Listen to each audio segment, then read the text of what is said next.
inviting me to worship with you this morning.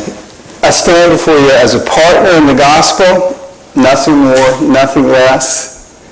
And I have done a little bit of bouncing around lately, but it's all in the classroom. I've been a middle school teacher for the last 23 years.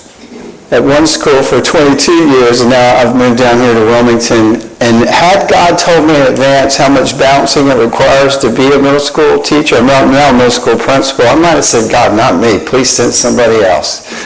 It takes a lot of energy to keep up with that. They keep you young, though. It's a wonderful life. Well, I want us to soak in the gospel this morning as we look at this remarkable parable as told by Jesus. I love the way you introduced the parable as the story of the prodigal son and his brother. It's so important we see it this way.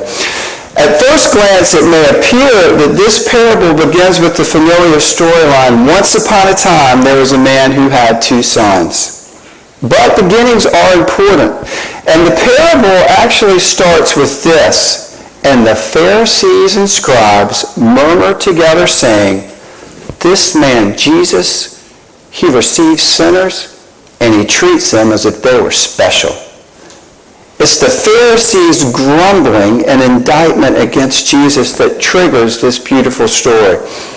Our Lord was able to quickly turn a moment of negativity and accusation into a positive moment of thoughtful praise.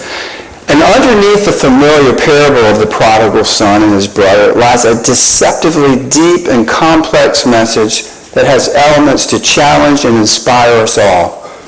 So now to our story. Once upon a time, there was a father who had two sons. And it was expected in those days that boys would stay in their father's house, work the family estate until their father died, and then they'd take over. But one day, the younger son came to his father with an outrageous and disrespectful request.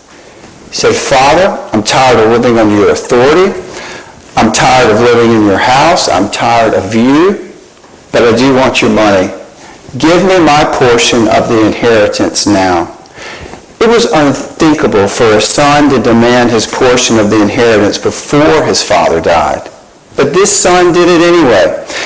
He knew that in doing so, he was essentially saying, Dad, I wish you were dead. I don't care about you. I don't care about a relationship with you. All I care about is your stuff, and give it to me now. Now, what would you do if you were that father, that parent? Would you scream? Would you yell some common sense back into your child? Would you shake your head and disregard your child's selfish ranting and raving? What this father did was to live through the Beatitudes. Blessed are the poor in spirit. This father's spirit was crushed. Blessed are those who mourn. This father anguished and grieved. Blessed are the meek. This father didn't lord his authority. Blessed are those who hunger and thirst for righteousness. What this father wanted most was a restored relationship with his precious, priceless child. The money was meaningless. So what this father did was to take his wealth, and the majority of wealth in those days was tied up in the land that was passed down for generations. And this father sold off a significant portion, likely a third of the estate the son would have received upon his father's death. This father sold the land, turned it into cash, and gave the money to his son. And with a prayer, he watched his beloved child turn his back and walk away.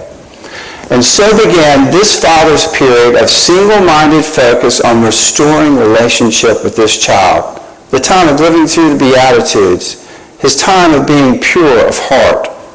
For to be pure of heart is to have a single-minded devotion and undivided allegiance to those you love. The son had a single-minded devotion and allegiance to himself. And the ungrateful son grabbed that wad of cash, which was in reality a bundle of love, and he celebrated his newfound freedom by setting off for a distant land.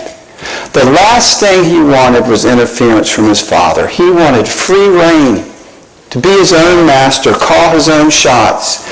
And taking advantage of his new autonomy, he really lived it up. Every day was a party day. He He never considered or saved for a rainy day. It was me, and fun. And easily gained money is easily spent, and the younger son went on a spending spree. Eventually, every penny was gone, all on his own selfish appetites.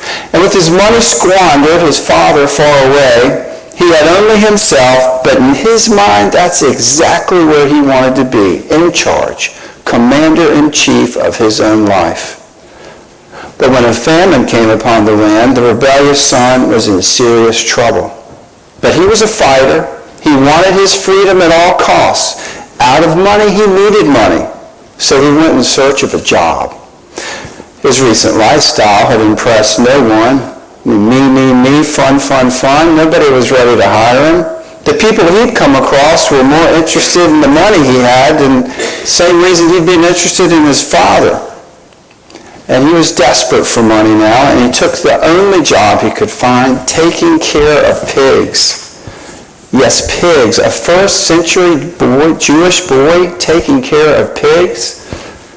So not only he wished his father dead, not only had he robbed his family of generational wealth, now in his rebellion he was robbing himself of his dignity. He was an image bearer of his father, but he wasn't showing it. He desecrated himself, wallowing in mud with an unclean animal.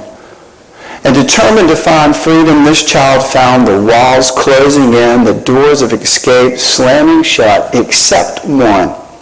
He was literally starving, and he remembered his father who he had cast aside. He remembered that even the lowliest servant of his father was well taken care of. So he waved a white flag of surrender to his rebellion, and he decided to go home. And walking back to his father's village, the son strategized. Expecting a homecoming and ticker tape parade was out of the question. He brought shame upon his community. Because of his actions, his father surely disowned him. So he decided he would grovel and beg. He put together a speech. He'd say, I get it. I'm not worthy of being called your son anymore. But just hire me as one of your servants. I understand I rejected you. I'll never be part of the family again, but I am starving. Can you just give me a job? Give me the worst job you got. I just need food. Meanwhile, the father was continuing to live through the Beatitudes. This father was as focused as ever. Most fathers would have moved on, put that dark moment, blemish of their family history behind, hidden the ugly episode of his child's rebellion out of sight, written off the disrespectful teenager, and justified it all by declaring he's old enough to be on his own. But not this father. This father had been waiting. Every day he'd been waiting. Every day, standing on his front porch, scanning the horizon, craning his neck, looking for his son. And why? To publicly reject him? To sick the town's elders on him and get revenge? No, not this father. This father was poor in spirit about his alienated child. This father was meek in mourning. This father was hungering and thirsting for a restored relationship, willing to give up profits and wealth for that relationship. This father's heart was awash with mercy, not vengeance. A pure heart focused with single-minded attention on his child. And one day, as the father was scanning the horizon, hoping beyond hope for his child to return, he saw, off in the distance, a hunched-over, defeated figure in shabby clothes. So beaten down, he didn't even have sandals on his feet. And from a long way off, he knew the language of that body, the movement of those arms and legs that had once bounced upon his knee. He'd recognize that figure anywhere in any condition, and his heart jumped. He immediately knew, this is my son. And as the child grew closer, others in the village saw him too, and the grumbling and murmuring began. What kind of kid messes up like this? He better pay up. That's the way the system works around here, they said. And when he passes by me, I'll spit on him. I'm going to cast a stone at him, another said. "Yeah, we need to put an end to this kind of freeloading," yelled another. "We're going to show him that his type isn't welcome around here." But this father wasn't thinking like this. Not this father. This father was filled with compassion. This father kicked off his sandals and he began to sprint. And he ran like he'd never run before. He made a spectacle of himself, running like a maniac through the center of the town with all the villagers watching. And some, not understanding what he was doing, yelled, "Yeah, you show him who's boss. Don't go easy on him." And when he got to his boy, this father ignored the stench and filth, and he threw his arms around his child, and he kissed him, and he held him tight. His son was ashamed to even look him in the eye, and he launched into his prepared speech, "Father, I have sinned against heaven, against you. I'm no longer worthy." This father's love cared nothing for worth. It thrived on love that was blind to merit. "Bring my best robe," the father shouted with glee. "Bring my symbol of inheritance. Put it on him. Bring the family ring. Put it on his finger. Bring the fattened calf that I've been preparing for just this day. We must feast. My child's days of eating pig scraps are over. My child who was lost is home. My child who was dead is alive. We must celebrate." Now, if the story ended there, it would be beautiful, but incomplete. For families and relationships are complex. There are many pieces to juggle, and there's more than one challenge to face. Life keeps coming at us, tempting us to either believe this is as good as it gets or tempting us to acquiesce and capitulate. But not this father. This father, having lived through the first 6 Beatitudes, this father was getting ready to live through the 7th. Blessed are the peacemakers. Because in stunned anger, his oldest son watched his rebellious brother's homecoming. The older son had never abandoned his father. Every day he'd been home dutifully doing what his father needed him to do. He knew the rules of the estate inside and out, and he followed those rules to a T, scrupulously, religiously.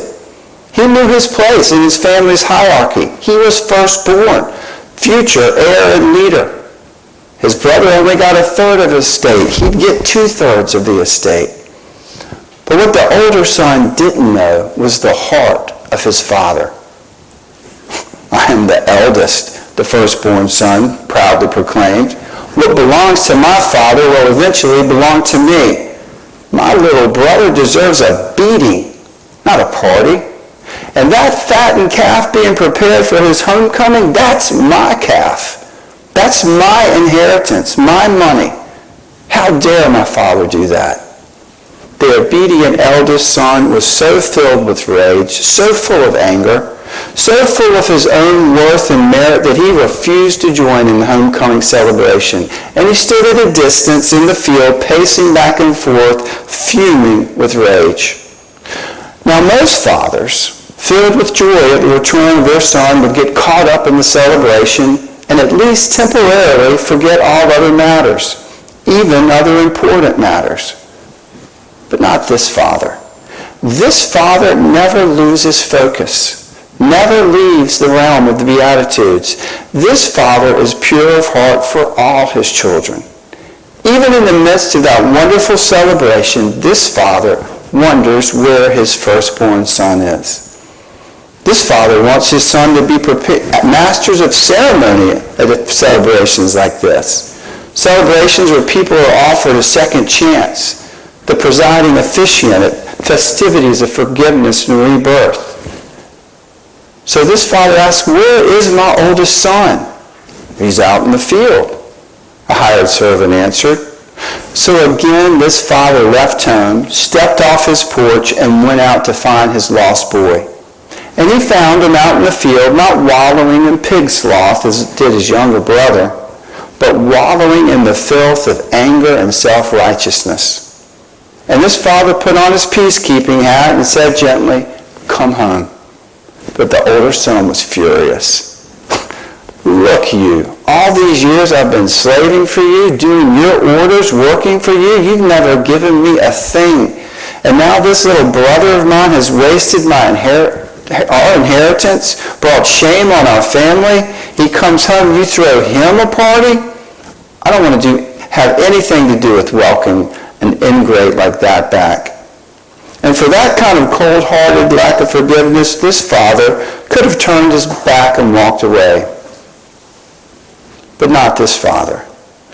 My son, you're always with me. You're not a hired servant. You're my beloved child. You haven't been working all these years to earn something from me. Everything I have is already yours. Don't you see your younger brother was lost, as good as dead. Now he's home. We have to celebrate. And won't you come home? Won't you come home? And so ends Jesus' parable of the prodigal son and his brother. Where do we see ourselves in this story? Because we'd be fooling ourselves if we don't see ourselves in at least one of the main characters. But certainly we don't see ourselves in the younger son. I mean, no way.